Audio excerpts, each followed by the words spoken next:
ಇದೆ ಕೊರೋನಾ ಆರ್ಭಟ ರಣಕೇಕೆಯನ್ನು ಹಾಕ್ತಾ ಇದೆ ಕೋವಿಡ್-19 ಮತ್ತೆ ವಕ್ಕರಿಸಿದೆ ಮಹಾಮಾರಿ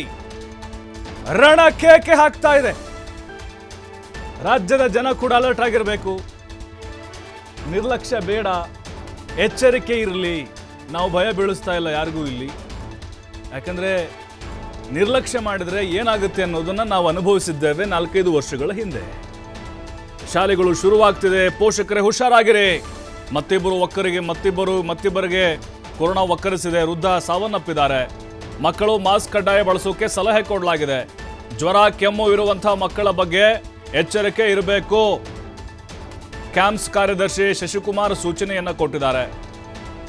ನಾವು ಕೂಡ ಅದನ್ನು ಹೇಳೋದು ನಿಮಗೆ ಮಕ್ಕಳ ಬಗ್ಗೆ ಕಾಳಜಿ ಇರಲಿ ಆಟ ಆಡೋಕ್ಕೆಲ್ಲ ಜಾಸ್ತಿ ಹೊತ್ತು ಬಿಡಬೇಡಿ ಯಾಕಂದರೆ ಸುತ್ತಮುತ್ತ ಇರುವ ಅಂದರೆ ತಮ್ಮ ಏರಿಯಾದಲ್ಲಿರುವಂಥ ಮಕ್ಕಳೊಂದಿಗೆ ಆಟ ಆಡ್ಲಿಕ್ಕೆ ಹೋದಾಗ ಬೇರೆ ರಾಜ್ಯಗಳಿಂದ ಬಂದಂಥ ಪೋಷಕರು ಅವ್ರ ಮಕ್ಕಳು ಇವೆಲ್ಲ ಸಹಜವಾಗಿಯೇ ಕೊರೋನಾ ಹರಡಲಿಕ್ಕೆ ಕಾರಣಗಳಾಗುತ್ತೆ ಟ್ರಾವೆಲ್ ಹಿಸ್ಟ್ರಿ ಇರಬೇಕು ಅಂತೇನಿಲ್ಲ ಇಲ್ಲಿ ಅಥವಾ ಇದ್ರೂ ಕೂಡ ಕೋವಿಡ್-19 ಬರುತ್ತೆ ನೋಡಿ ನಮ್ಮ ರಾಜ್ಯದಲ್ಲಿ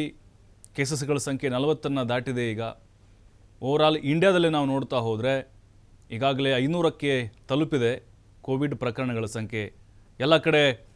ಸರ್ಕಾರ ಕೂಡ ಅಲರ್ಟ್ ಆಗಿದೆ ಆದರೆ ನಮ್ಮ ಜಾಗೃತಿಯಲ್ಲಿ ನಾವು ಇರಬೇಕು ಮಾಸ್ಕ್ ಕಡ್ಡಾಯವಾಗಿ ಅಂತ ಏನಿಲ್ಲ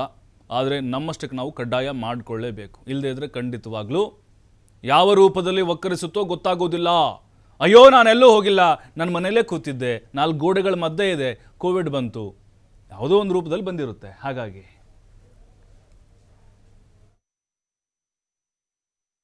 ಕೋವಿಡ್ ಪತ್ತೆ ಆಗ್ತಾ ಇರೋ ಹಿನ್ನೆಲೆಯಲ್ಲಿ ಶಾಲಾ ಕಾಲೇಜುಗಳು ಪುನಃ ಪ್ರಾರಂಭ ಆಗುತ್ತೆ 29ನೇ ತಾರೀಕಿಂದ ರಾಜ್ಯಾದ್ಯಂತ ಶಿಕ್ಷಣ ಸಂಸ್ಥೆಗಳು ಪ್ರಾರಂಭ ಆಗೋ ಹಿನ್ನೆಲೆಯಲ್ಲಿ ಯಾರೂ ಕೂಡ ಆತಂಕಕ್ಕೆ ಒಳಗಾಗೋದು ಬೇಡ ಆದರೆ ಮುನ್ನೆಚ್ಚರಿಕೆ ಕ್ರಮ ಏನೇನು SOP ಇದೆ ಸ್ಟ್ಯಾಂಡರ್ಡ್ ಆಪರೇಟಿಂಗ್ ಪ್ರೊಸೀಜರ್ಸ್ ಅದನ್ನು ತಪ್ಪದೇ ಪಾಲಿಸಬೇಕು ಈಗಾಗಲೇ ನಮ್ಮ ಸದಸ್ಯ ಶಾಲೆಗಳಿಗೆ ಒಂದು ಮನವಿ ಮಾಡಿದ್ದೇವೆ ಜಾಗೃತಿಯನ್ನು ತೆಗೆದುಕೊಳ್ಳಿ ಯಾವುದೇ ಮಕ್ಕಳಿಗೆ ಜ್ವರ ಅಥವಾ ಕೆಮ್ಮು ನೆಗಡಿ ಕಂಡು ಬಂದಲ್ಲಿ ಅವರನ್ನ ಐಸೋಲೇಟ್ ಮಾಡೋದು ಮತ್ತು ಪಾಲಕ ಪೋಷಕರಿಗೂ ಕೂಡ ಅಷ್ಟೇ ಜವಾಬ್ದಾರಿ ಇರುತ್ತೆ ತಮ್ಮ ಮನೆಯಲ್ಲಿ ಇಂಥ ಯಾವುದೇ ಸಿಂಪ್ಟಮ್ಸ್ ಬಂದರೂ ಕೂಡ ಅವರನ್ನ ಶಾಲೆಗೆ ಕಳಿಸಬಾರ್ದು ಸಾಮಾಜಿಕ ಅಂತರವನ್ನು ಕಾಯ್ದುಕೊಳ್ಳುವಂಥ ಒಂದು ವ್ಯವಸ್ಥೆ ಇದೀಗ ಏನು ಅನಿವಾರ್ಯತೆ ಇಲ್ಲ ಆದರೂ ಕೂಡ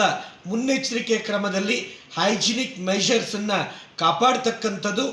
ಶಾಲೆಯ ಕರ್ತವ್ಯವೂ ಆಗುತ್ತೆ ಹಾಗಾಗಿ ಪಾಲಕ ಪೋಷಕರು ಯಾವುದೇ ರೀತಿ ಗಾಬರಿಗೆ ಒಳಗಾಗೋದು ಬೇಡ ಯಾಕೆಂದರೆ ಇದು